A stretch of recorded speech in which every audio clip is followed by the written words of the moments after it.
Be yourself, everyone else is taken. Every genius entrepreneur has an eccentric vision. So they're possibilitarians. They are the people who said, well, here's the way the industry has always been, and here's the way the status quo is, but here's what we're gonna do. What's coming to the top of my mind right now as I record this is Uber. So you've got Travis Kalanick, and literally through that single app, they don't own any taxis, they don't own any cars, they don't really have any inventory, but through that single app, Uber disrupted the entire industry of that level of transportation.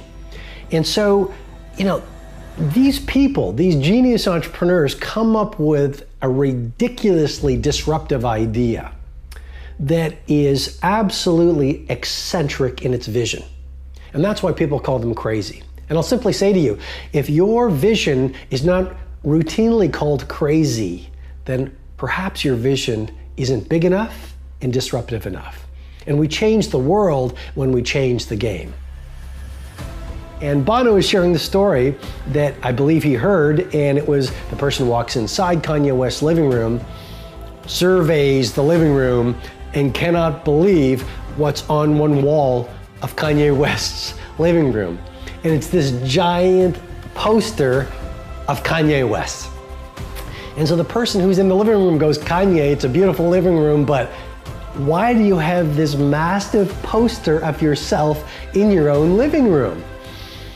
And Kanye replies, well, if I don't believe in myself, no one's going to believe in me. And my take on that insight is simply this.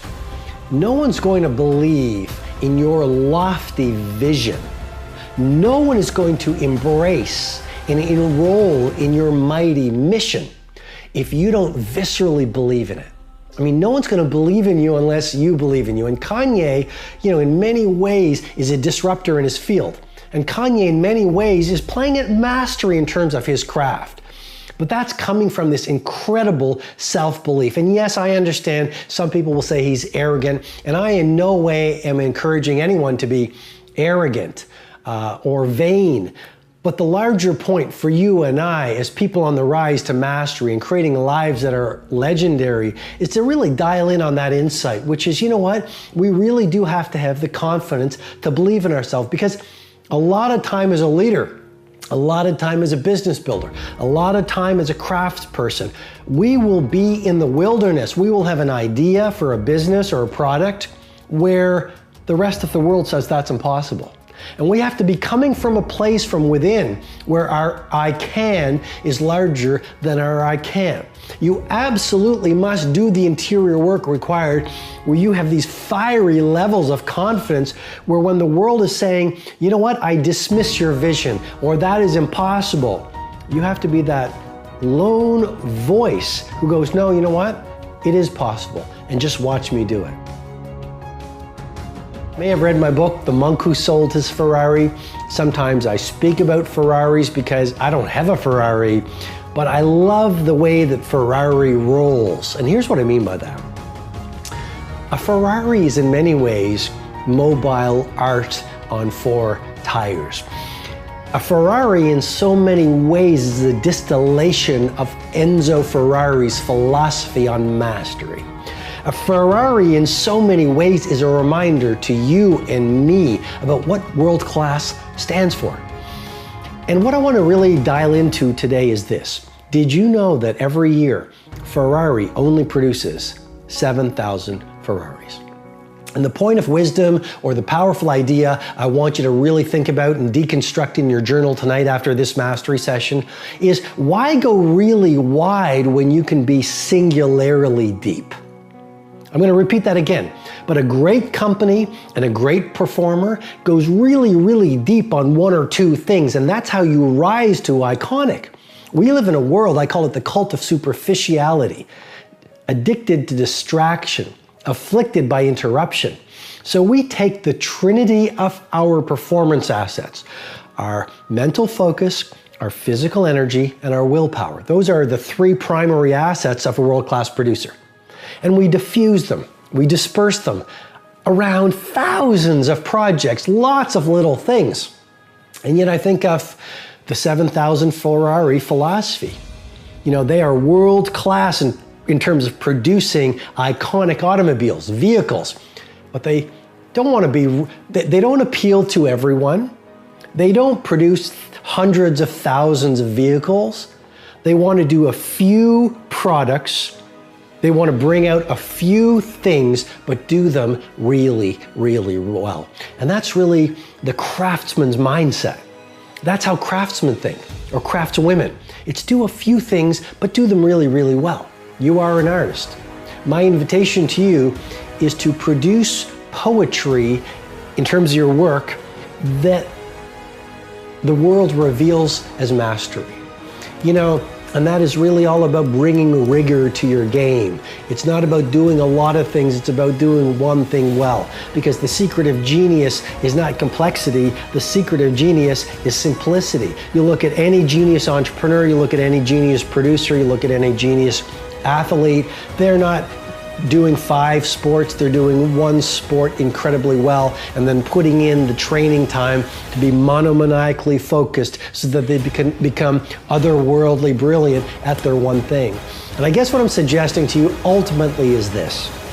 Think about the 7,000 Ferraris philosophy.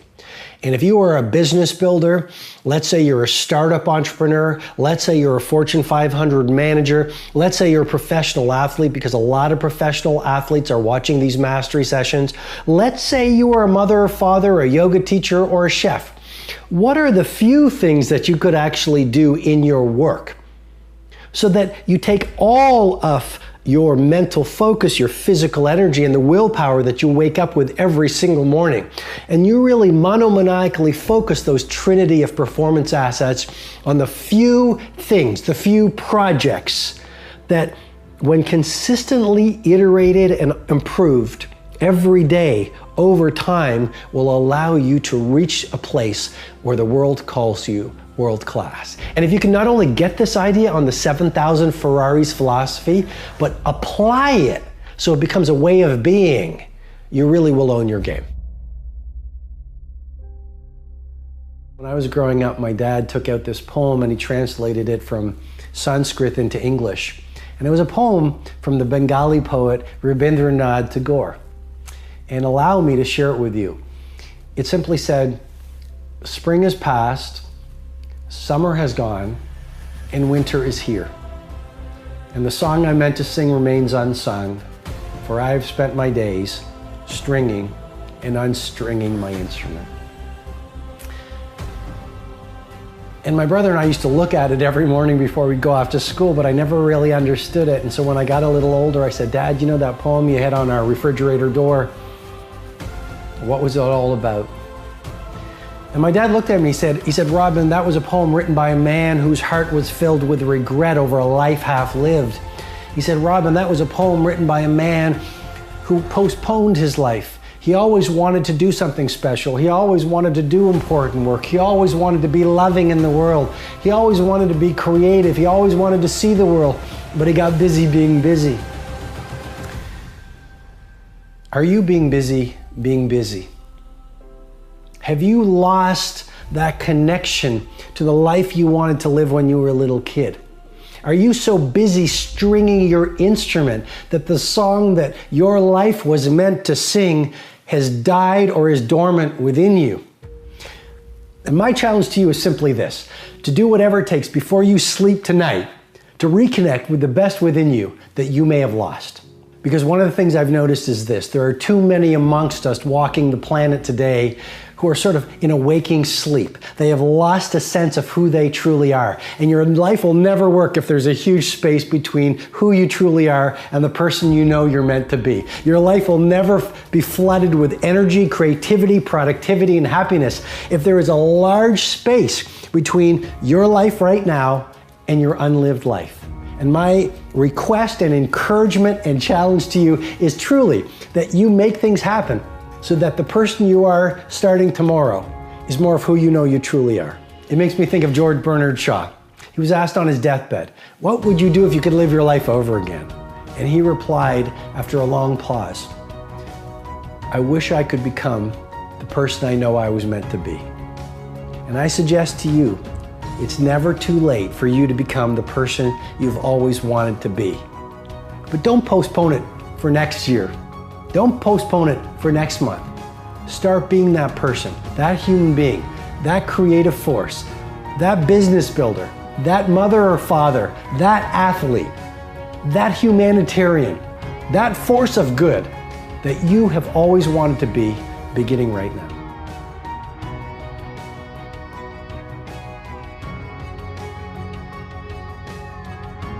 You can be a history maker, or you can be liked by everyone around you. You can't be both. I mean, the very nature of living your personal greatness and doing something otherworldly in our world of ours means you're going to have to think differently from the majority. You're going to have to install the habits and routines that most people don't do. You're going to have to live, talk, breathe, walk, work, produce, create in a way that most people who are card-carrying members of the cult of mediocrity just don't buy into. I mean, you look at most people out on the world today, and this is not judging, this is just reporting, but they're addicted to entertainment, they love gossiping, they're negative, they're toxic.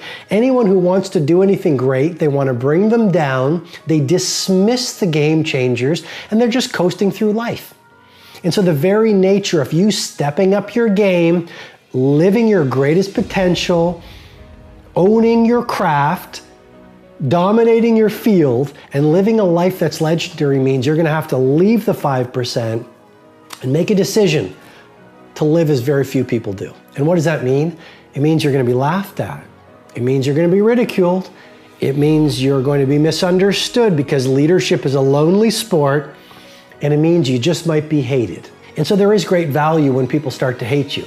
Because if you look at Jay-Z, I mean, I was reading his biography, and he said, you know, I really knew that I was having influence in the popular culture when people started hating me. If you look at a lot of the great authors, when their books go to #1 globally, a lot of the amateurs actually start to say, oh, that's garbage, I could put them down. I watched a documentary last night on Steve Aoki, the famous EDM, electric dance music DJ who's getting so much traction in the world right now. And he was talking about some of the comments that he sees in the social media. And it was things like garbage and, you know, boring and amateurish music and whatever. Even though he's so skilled. I mean, you just watch the documentary called I'll Sleep When I'm Dead. And you just see the skill. And you can just look at any great athlete, and you could look at any great scientist, you can look at any great chef, you can look at any great artist, you can look at any great author, you can look at any great statesman, you can look at any world-class stateswoman.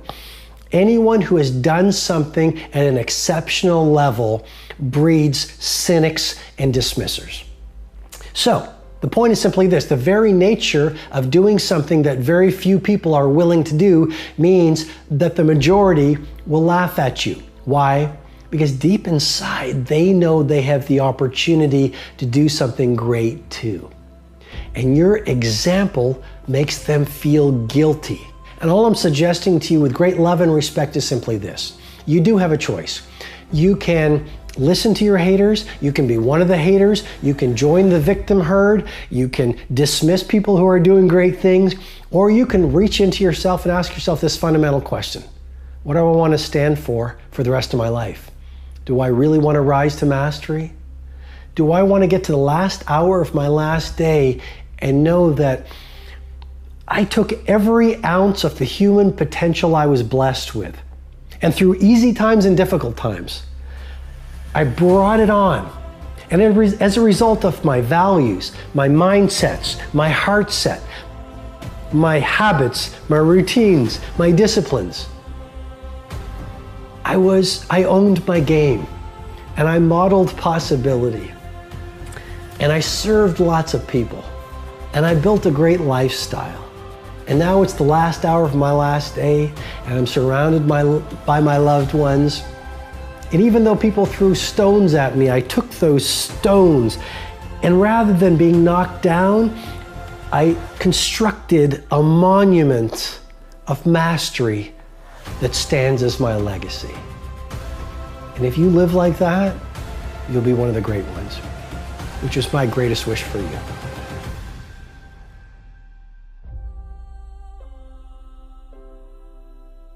In a restaurant, the server generally gives you what you expect or less than what you expect. You go into a clothing store, it's what you expect or less than what you expect. You do business with any organization, it's generally delivering on what you expect, but more often, even less. So you have a gorgeous opportunity to lead the field in everything that you do by doing one thing, practicing every single day, because it's a muscle, the ritual of over-delivering.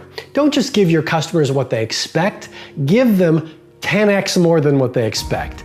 Don't just give your organization what your manager, what your boss, what the organization is expecting from you. Show something that is so rare in today's economy. Initiative. Initiative. So you're asked to do a project, give them 5 more things than they expect. You're asked to give a presentation on something, go the extra mile. Consistently dial in the daily habit of over-delivering on people's expectations, and guess what? You become a merchant of wow. You become indispensable to your organization. I wrote a book a little while ago called The Greatness Guide, and one of the chapters talked about the importance of being indispensable. And I learned that when I was a young lawyer. And I remember talking to my mentor. And I asked my mentor, you know, the top litigator at this firm, how come he is the icon of the legal profession in this region? And my mentor looked at me and said, Robin, because that person is indispensable to this firm. Well, how do you do that? By practicing the ritual of over-delivering every single day for the rest of your life. Be yourself, everyone else is taken. Well, that really speaks to the power of being an original. It speaks to this concept of authenticity, being yourself. I mean, we live in a world where there has never been so much of a seduction to be like everyone else. There's never been so much influence and hypnosis through the social media and through society to talk in a certain way, to walk in a certain way, to buy certain things, to measure your success by the same philosophy. And what I'm encouraging you to do, based on this Oscar Wilde quote, is to be yourself. I mean, talk your talk, walk your walk. Take the time to reflect on your dream. Be true to your own values, because life's greatest heartbreak is self-betrayal.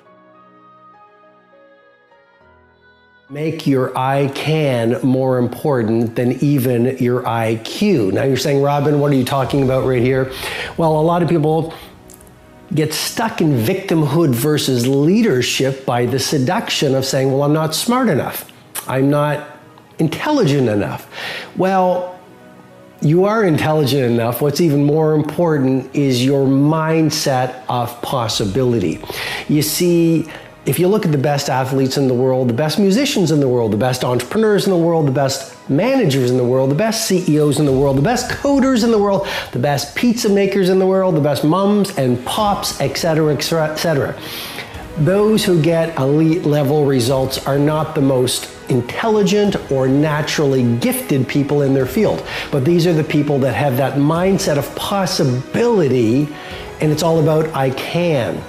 And that might sound like a bit of a platitude, you know, having an attitude of I can, a mindset of possibility, a mentality of legendary. But when you really deconstruct it, it's really true. The way you begin each day sets up the way you live each day. I mean, the Spartan warriors said it so well. Sweat more in training, bleed less in war. And if you want to be literally undefeatable in business, literally unstoppable in life, you really want to dial in your morning routine. And so you want to do things like starting the day sweating, because that releases BDNF, brain-derived neurotrophic factor, that repairs brain cells from stress. You want to sweat because that's going to increase your metabolic rate, which is going to give you energy. And we live in a world where energy is even more valuable than intelligence. You want to, in your morning routine, take the time to write in a journal so you actually can detect your values, reconnect with your goals each day, get to know yourself even more, because awareness is the beginning of transformation. And you want to get your morning routine right so you take some time at the front end of your day to learn. Because as you learn more, you know you're going to achieve more. And as you understand better, you can achieve larger. The past number of years, I've been reading obituaries. And you might say, Robin, that's negative, and I don't think it's negative, I think it's really positive.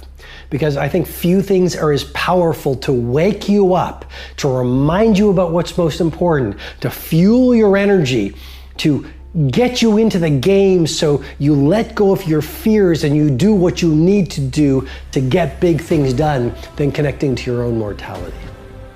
When you realize that every single day could be your last, or when you appreciate that no matter how long you live, life is a short ride, you just sort of let go of the fears and you let go of the limits and you live full on and you seize opportunities and you have real conversations with real people and you sort of wear your heart on your sleeve and you bring on the fullness of your authenticity and you do whatever it takes to get your loftiest dreams to get done.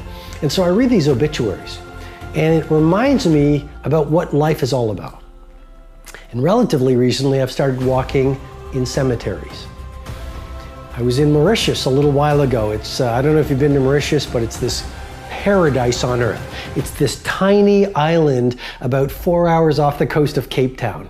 And I've been to Mauritius a number of times. I was there to give a big leadership event. You know, I talk about leading without a title. So it was filled with iconic CEOs and people running big industries and big companies and entrepreneurs and startup people. And it was really wonderful. But I also took about a week and a half just to refuel and to work on my new book and to reconnect with my values and to set myself up for the coming months. And one of the things I did was I went for a long walk. I love walking. I find interesting, like I find a lot of the most creative people, the most productive people in the planet, they all have one thing in common. They have the routine of walking on a regular basis. And so I love walking. I've walked in nature for many, many years. And so here I am in Mauritius and I just started walking. And I was actually listening to an interview of Charlie Rose and Steve Martin. And it was done in New York in front of an audience of a few thousand people. And it was about an hour and a half long. And Steve Martin was talking about his career, and Charlie Rose is one of the great interviewers of our time.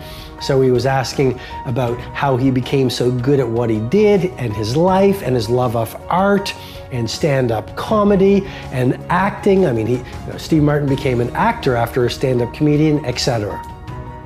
And so I'm walking and the sun is setting and I'm walking along the Indian Ocean and I'm looking at the flowers and I get to this little village. And it's this really, this little village with a lot of character. And as I'm walking along the edge of the village, still close to the seaside, I spot a cemetery.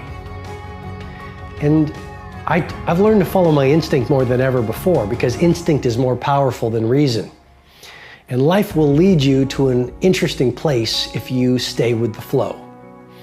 And so I walked towards this cemetery, and I walked into the cemetery. And I started walking through the cemetery very respectfully and carefully. But it was interesting to me because a lot of the tombstones were just made out of wood. And somewhat sadly, some of the wooden crosses were actually really, really small. And you could tell that the grave sites were of kids. And as I walked through the cemetery, I saw these crosses and I saw some tombstones. Some looked very old. A few graves looked fresh. And it reminded me really about the shortness of life. I mean, Marcus Aurelius has written one of my favorite books, The Meditations of Marcus Aurelius. And actually, he didn't write it. Marcus Aurelius was a Roman emperor. And during a long military campaign, in his journal, he wrote his thoughts and his philosophies. And someone found those diaries, those journals, and made them into this book called The Meditations of Marcus Aurelius. And he does talk about the shortness of life. And so does, Epictetus and a lot of the great Stoic philosophers. And being in this cemetery and walking through it with great delicacy, it reminded me how short life is. And it reminded me we all have hopes and dreams, and we never know when those dreams are going to get dashed. And we never know when our last day will unfold. Some people will wake up tomorrow morning, they'll get in their car, they'll take a shower, they'll have their coffee, they'll say goodbye to their loved ones, and that will be the last day that their loved ones will ever see them. Some people on the planet the day after tomorrow will go into their doctor's office to get the result of a routine checkup. And the doctor will say, sit down, I've got some sad news for you. And they'll be diagnosed with maybe some kind of a terminal illness. I mean, accidents, illness, tragedy, catastrophe is also a reality of humanity. And so what I'm suggesting to you is do whatever it takes to be in the moment and to stay positive and to stay on your game and to optimize your craft and to spend time with your loved ones and to take care of your fitness and to learn something new every day and to enjoy the beauty of sunsets and star-filled nights, and at the same time, as much as possible, please do not lose perspective. Stay connected to your mortality. Steve Jobs in that famous Stanford speech said it really well. You are naked. You have nothing to lose. And he learned that when he connected to his cancer. And so maybe you will install a ritual once a month. On the way home from work, you will pull over to a cemetery and you'll spend 5 minutes even in meditation, looking at the tombstones, looking at the crosses, studying the graves, or whatever your tradition is in whatever nation you're from, because not every tradition I know has the grave sites. Sometimes it's the funeral pyre, which really reminds me that life is really short and you never know when your last day is going to be. And so just build some kind of a routine to remind you on the shortness of life, so that you tell the people you love how you feel about them, so you write the letters that need to be written. And I know people don't write letters, but writing a letter to someone you need to express forgiveness to or gratitude to is really powerful. Pursue the projects that will allow you to be the legend of your industry.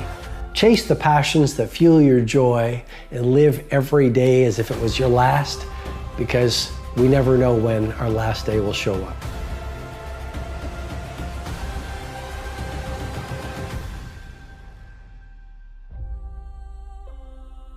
Michelangelo is really a great story on willpower and self-control. He was beaten severely when he was a young kid by his father. His father wanted him to pursue a more noble profession, a more lucrative profession. And Michelangelo wanted to be a sculptor.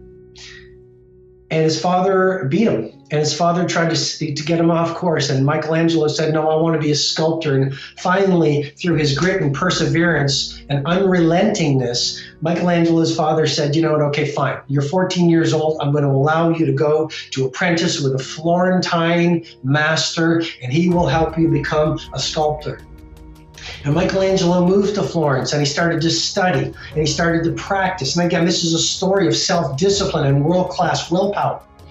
And through his mastery and through his practice and through his suffering and through his persistence and through his focus, all of these great lost traits that are no longer celebrated in this world where all too often people are card-carrying members of the cult of mediocrity. Through this practice, through this devotion, he became well known.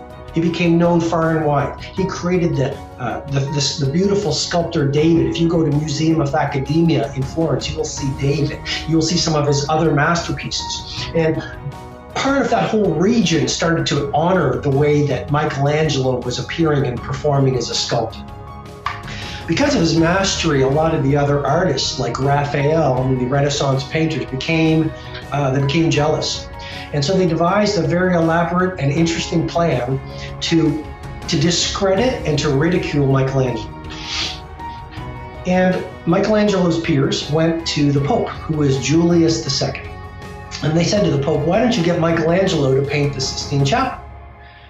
And the Pope said, sounds good. And so the Pope went over to Michelangelo and said, I want you to restore the greatness of Rome. And the greatness of Rome is now on your shoulders because I want you to paint the Sistine Chapel. And I want you to make it a masterpiece that holds the world in awe when they see it. And Michelangelo replied to the Pope, he said, I'm not a painter. And I've never painted. I'm a sculptor. But Julius II was very persistent, and eventually Michelangelo said, fine, I'm going to agree. And over 4 years, 4 hard years, 4 years that took incredible self-control, incredible grit. We're going to talk about grit in this webinar. Incredible focus, incredible discipline. Michelangelo created the Sistine Chapel. Now, let's put this into perspective. I mean, Michelangelo had never painted fresco before. Michelangelo had to paint something on the ceiling of the Sistine Chapel that people standing many feet below could look up at and see with great detail. Michelangelo dealt with the fact that the painting on the Sistine Chapel was moldy. There were paint issues. He had to deal with the fact that the Pope was very ill and he thought he might not get paid. He actually developed this incredible elaborate system of scaffolding, which allowed him to paint backwards for 4 years on the Sistine Chapel. And he damaged his back in the process, but he did it for the art. He did it for the discipline. He did it for what it made of him. He did it for his commitment. Because the great artists and the great performers are much less about ego and applause and money, and they do their work for what it makes of them as human beings. And after 4 years, Michelangelo's eyesight was so damaged from looking at the images on the Sistine Chapel that he suffered permanent eye damage. But like I said, once he was finished, the world was awestruck at what he created.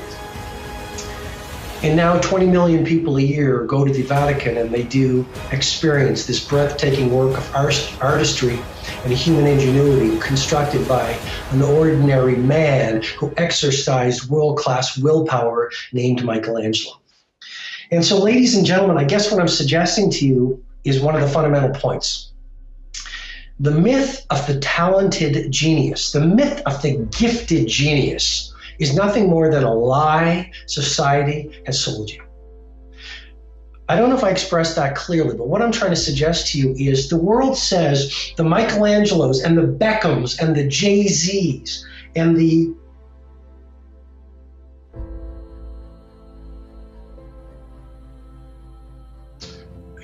great entrepreneurs, the Carlos Slims, the Warren Buffetts, the Jack Dorseys, the founder of Twitter, the Jeff Bezoses, the founder of Amazon, the Mozarts and the Picassos and the Bachs.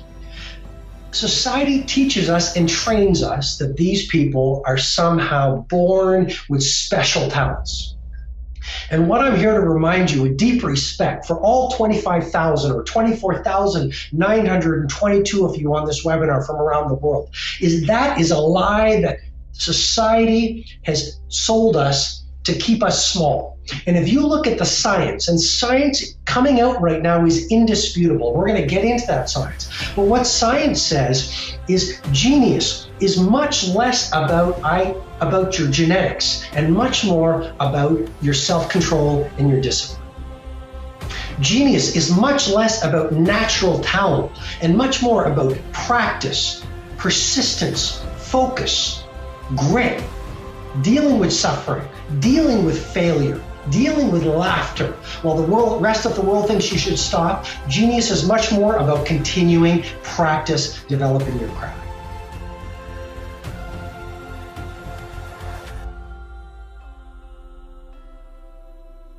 run your own race.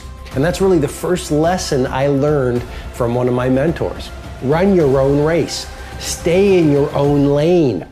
You have no competition if you are in your own division. And what I mean by that is simply this: it's so easy to get swept off your game, swept off your vision, swept off your values, swept off your focus when you're measuring your success and your performance by your so-called peers in your industry or your competition within your craft. And that first lesson was so profound. He simply said, run your own race. Come up with your ambition, come up with your vision, and have this singular focus and the character discipline to say, I'm just gonna put these blinders on and stay true to myself, true to my values, true to my vision. So I've been living my life recently under one compelling standard, and simply this: be only with people, do only the work, and be only in the spaces and places that fuel my joy. I think life is too short to be depleted. And so I've spent a lot of my life helping people rise to iconic as producers and performers and creatives and entrepreneurs and leaders. And so what I wanted to do in this mastery session is really share with you some of the things I do in my own life to fuel my joy, fuel my energy, fuel my creativity. And what I'm really speaking of here is adventure. So if you talk to any good neurobiologist, they will tell you that the brain craves novelty. The way we are hardwired is to pursue joy, to pursue novelty, to pursue newness. And that's why so often we start something, but we really don't finish it. We're always looking for that one new thing that will fuel our joy, fuel our ideation, fuel our creativity. It's almost like we've got this inner child within us, constantly longing to see the light of day. And adults are nothing more than deteriorated children. You never want to lose that connection with that festive, fiery, sparkling, creative, playful inner child. I mean, the more you can connect with that inner child, the more you're going to find your productivity growing exponentially, your creativity firing up, and basically you just going out into your industry and out into the world and radiating positivity. So, what are some of the things that I do to fuel my joy and to keep that sense of adventure alive so I don't lose the sparkle in my eye? Traveling. I just love being on airplanes. Fundamentally, I am a nomad. So I love being in Rome and eating the pasta and experiencing the fresh mozzarella di bufala or di burrata, watching the way the light falls over the architecture. I just love Rome so much. I love getting up in the morning while the Romans are asleep and running up to Monte and then past the Colosseum and then past Trevi Fountain. I mean, that is one of the greatest runs, I think, on the planet, at least for me. I love going to Mauritius. Why do I love Mauritius? It's this island paradise where no one can find me, and I can immerse myself in creativity, and I can refuel. You talk about adventure.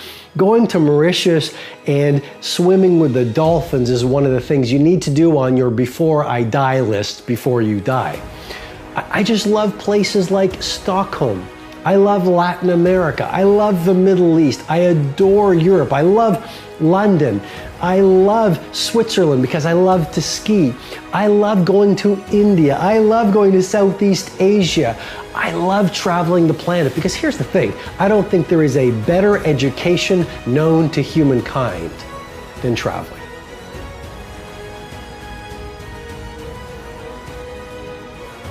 Five rituals that predict success. These are 5 SOPs, standard operating procedures, that I encourage you to wire into your daily life through consistent practice. Because as you know so well, consistency is the mother of mastery. It's not what you do once every year that is going to allow you to live a legendary life. It's what you do every single day. Which brings me to ritual number 1, the ritual of early rising. The way you begin each day sets up the way you live each day. I mean, the Spartan warriors said it so well. Sweat more in training, bleed less in war. And if you want to be literally undefeatable in business, literally unstoppable in life, you really want to dial in your morning routine. And so you want to do things like starting the day sweating, because that releases BDNF, brain-derived neurotrophic factor, that repairs brain cells from stress. You want to sweat because that's going to increase your metabolic rate, which is going to give you energy. And we live in a world where energy is even more valuable than intelligence. You want to, in your morning routine, take the time to write in a journal so you actually can detect your values, reconnect with your goals each day, get to know yourself even more, because awareness is the beginning of transformation. And you want to get your morning routine right, so you take some time at the front end of your day to learn. Because as you learn more, you know you're going to achieve more. And as you understand better, you can achieve larger. Which brings me to the second ritual that will predict your success, and it's the ritual of strategic time blocking. So you can tell me that excellence matters to you, that productivity is a value that you adore, that being great in business is important to you, that being a world-class family woman or family man is an imperative for you. But show me your schedule and I'll get a sense of your true values. I mean, your schedule each day really does predict the rest of your life. So it's not about what you talk about, it's about what you actually schedule. And the things that we schedule are the things that get done. I'm going to repeat that again because it's so important. But the things that you schedule are the things that get done. There's something absolutely powerful about taking out a written piece of paper, and I like writing it, and having that map right in front of you. It's almost like a war sheet. You're like a warrior, and every day is a battle, but obviously a positive battle, a productive battle. But you literally start to schedule out every single day. And I do it on Sunday mornings. It's like a sacred routine that I do. And I take out this piece of paper, and I literally do Monday, Tuesday, Wednesday, Thursday, Friday, Saturday, and Sunday. And I call this my blueprint for a beautiful week. And actually, you don't need a formal template. You can do it in your journal. You can do it on any piece of paper. You can do it on a big piece of paper so you see it all day. And again, I like writing it out because if I put it in my digital device, I forget about it. I'm a very visual type of a person, like a lot of creative people. And so what I do is, this is the ritual of strategic time blocking. I block out times at the office with my team. I block out times in creative work. I actually block that out. I block out times for beautiful family dinners with my loved ones. I block out my 2 massages every week. I call this my 2 massage protocol. It's really a great source of staying on the top of my game and having tons of energy. I block out my 5 a.m. routines. And literally, after this process, it takes me about 45 minutes to do, like I say every Sunday morning, I have blocked out my highest priorities.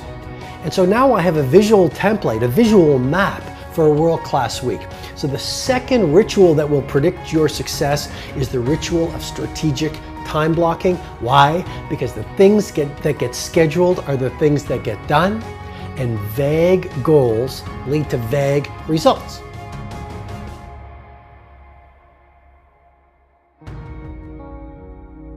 But with precision of these time blocks and a very detailed schedule, you will do remarkable things in your week. Which brings me to the third ritual that will predict your success, the ritual of over-delivering. It is so rare in business and in society right now to see people that consistently go the extra mile.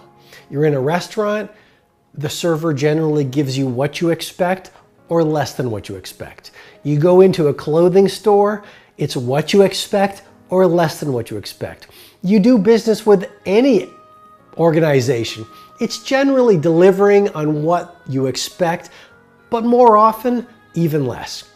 So you have a gorgeous opportunity to lead the field in everything that you do by doing one thing, practicing every single day, because it's a muscle, the ritual of over-delivering.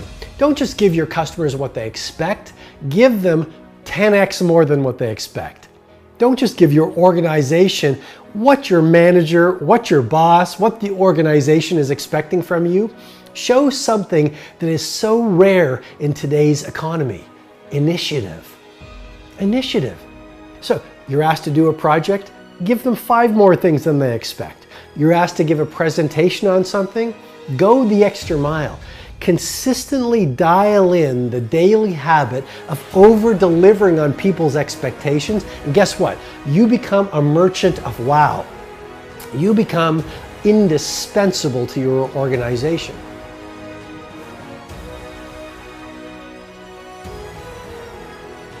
I wrote a book a little while ago called The Greatness Guide, and one of the chapters talked about the importance of being indispensable. And I learned that when I was a young lawyer. And I remember talking to my mentor, and I asked my mentor, you know, the top litigator at this firm, how come he is the icon of the legal profession in this region? And my mentor looked at me and said, Robin, because that person is indispensable to this firm. Well, how do you do that? By practicing the ritual of over-delivering every single day for the rest of your life. Which brings me to ritual number 4 that will definitely predict your success. The ritual of daily learning. And I call this the 60-minute student. The 60-minute student.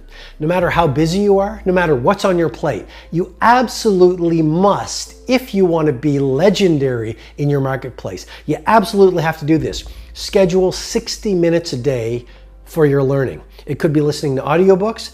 It could be the next day listening to a podcast. It might be reading quietly.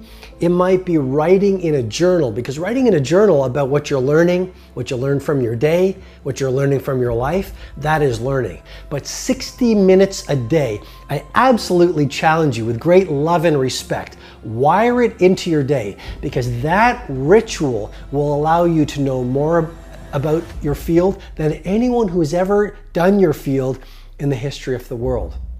I mean, education is inoculation against disruption. And as you know more, you can achieve more. And we do live in a world where there is such a fascination with entertainment, you know, and everyone loves pretty pictures. And it's really easy to spend the best hour of your best days looking at what your friends are eating. And I'm suggesting to you, you think like a student. Because you're watching this mastery session because something deep within you wants you to be the master of your game. And here's the thing about every master. Every master thinks like a beginner. They're always learning. I mean, when I look at the masters, they are like, how did that person do that? I'm trying to deconstruct how that icon of the field does it. I'm always reading. I'm always going to conferences. I'm always having conversations with people I can learn from.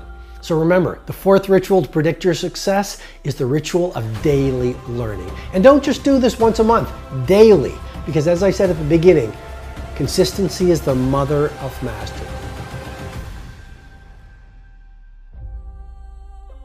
Which brings me to the 5th ritual, the ritual of private reflection. Well, it's very easy to be busy being busy. But let me ask you, what's the point of being really busy in your work life or your personal life if you're busy around the wrong things? I mean, it makes no sense to spend the best hours of your finest days climbing these mountains only to realize on the last hour of your last day, you climbed the wrong ones. And so what is the antidote to busyness and being reactive? It's reflection. And it's not really common in our world right now. You know, 100 years ago, we would spend a lot of time on the farm. I mean, there wasn't a lot of technology. We spent a lot of time in reflection, you know, taking these long walks, writing in a journal, having conversations with intimate friends where we would reflect on deeper things. And I'm simply suggesting to you that the 5th ritual that will absolutely predict your success is how much time you spend in silence, solitude, and stillness, just thinking. Thinking about how you're living, thinking about how you're working, thinking about whether your daily behavior is aligned with your deepest values. Thinking and reflecting about what you want your legacy to be. thinking and reflecting about what's your impact through the work you're doing. Here's a great thing to reflect on. Ask yourself this question or write about it in your journal. What is the one project that if I did it flawlessly over the next 3 months would literally change the game for me within my organization and within my marketplace? But if you look at the people who are getting traction on great results, they are people who spend a lot of time alone, and they spend a lot of time thinking, and they spend a lot of time in this ritual of reflection.